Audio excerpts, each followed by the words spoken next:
Hello and welcome to Quays News. I'm Matthew Wood. And I'm Cameron Waters. Today's top stories.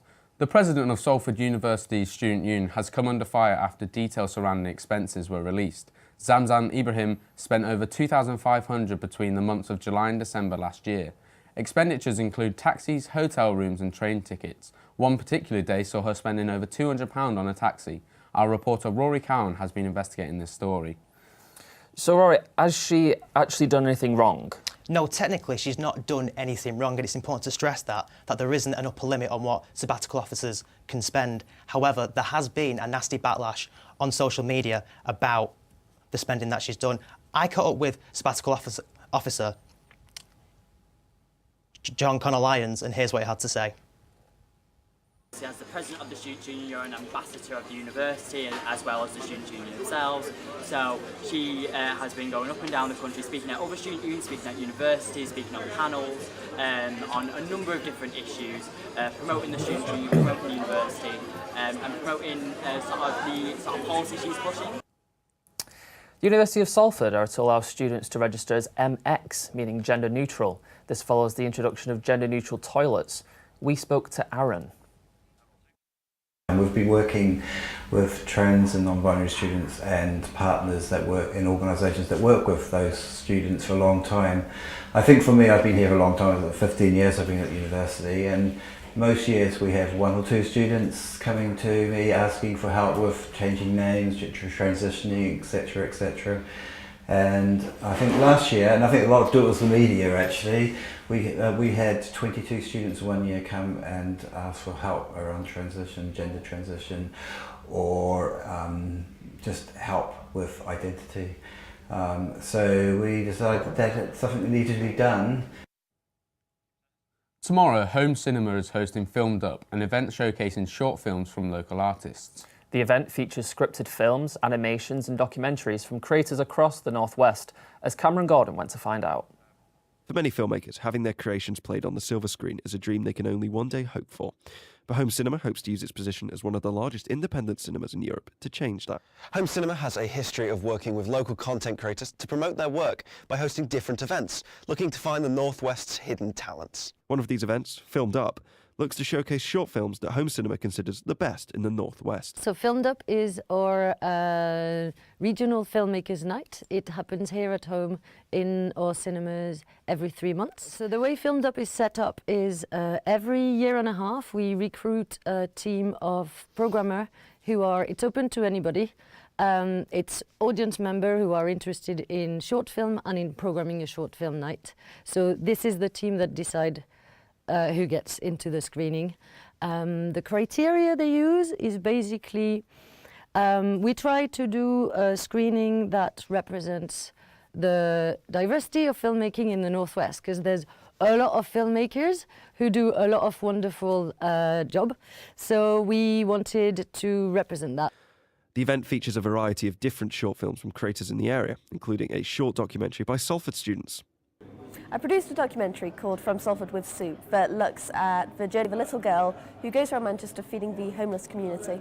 I decided to submit the short film to Home because my tutor had really given it a good mark and she really liked it, and that kind of gave me the self-confidence that I needed. And I was just sat in a little cafe and I just thought, you know what, I'll go for it and I'll see what happens. Home plans to keep these events going, allowing hidden filmmakers to be discovered and keep developing.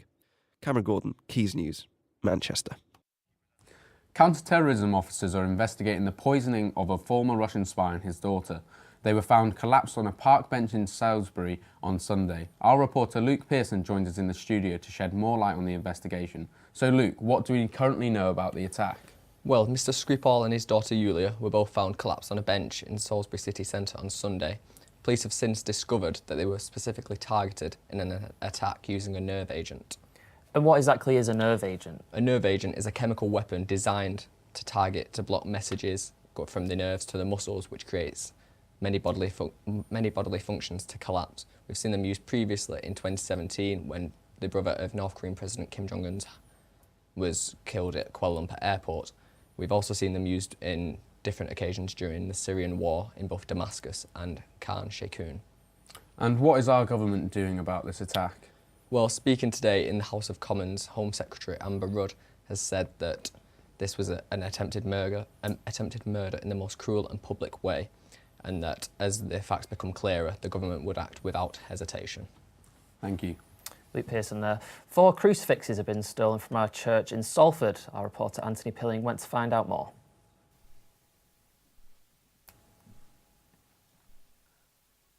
The haul included 1 large gold and silver-plated cross, which is used in altar processions, as well as 3 smaller crucifixes, 2 of which were replacements of 1 cross of larger significance to the parishioners.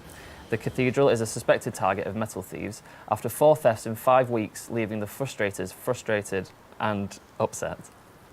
Was open 24 hours a day, 365 days a year, where anybody could call in and just have a few minutes prayer and quiet. And it meant a lot to people. But unfortunately, I've seen over the years that this now is, the churches are getting locked for this very reason. It's a sad sign of the times, really, and we have the big risk. The place has to be as a place of prayer, and yet you might risk somebody doing things like this. But we're As of April, passengers who use the Metrolink network will be able to keep up with severe delays and cancellations with a monthly performance review coming into fruition. This comes after Mayor Andy Burnham claimed that it is his duty to hold the Metrolink to account on behalf of the paying public. The network has faced criticisms of late after continuous delays, including communication line failures in February, that saw over 50,000 passengers disrupted. It's National Apprenticeship Week this week, and events across the country have been underway to promote and improve apprenticeships. Matthew Wood went to one event in Manchester. Manufacturing, even retail and IT, all sectors of work that are popular amongst apprentices. But with under 500,000 UK apprentices last year compared to the millions of university students, employers know that there is work to do in raising the profile of apprenticeships. Apprenticeship numbers are dropping at the moment because of the new apprenticeship standards that are coming through, and there's lots of different reasons for that. Hosted by the charity and higher education agency Open Awards, speakers across the education sector were able to share with others in the industry how apprenticeships are beneficial and how they can be improved. The official launch of the week's celebrations was held at London's BBC Broadcasting House. Alongside social mobility charity Sutton Trust, they announced a new programme to audiences, a programme designed to help socially diverse school leavers into apprenticeships with the BBC and the wider creative sector. Sitting amongst the audience, the Secretary of State for Education, Damien Hines, who said that apprenticeships play a crucial role in helping people realise their potential as they learn and earn, and are providing employers with a skilled workforce our country needs. For some young people, apprenticeships don't seem to offer as many opportunities as other career pathways like further education would. Some just don't know what they are. So the key thing is that it's linked to employment, so it's a job with job-related training. So if you want to be a footballer, you can go on an apprenticeship, say with Tranmere Rovers. So what you're doing is you're still doing some maths and English and you're doing some qualifications, but you're spending most of your time playing football, which is quite nice if that's what you want to get into. So I think certainly from September we're predicted to start seeing the figures go back up again. You have to make the choice as to what's going to suit you. Are you going to be more suited to going straight into employment, not incurring debt, and working your way up through your qualifications, or, you know, do you want this sort of 3 years away from home, the independence, the confidence that gives you in an academic setting? Matthew Wood, Quays News, Manchester. That's all we have time for today. Thanks for watching. Goodbye.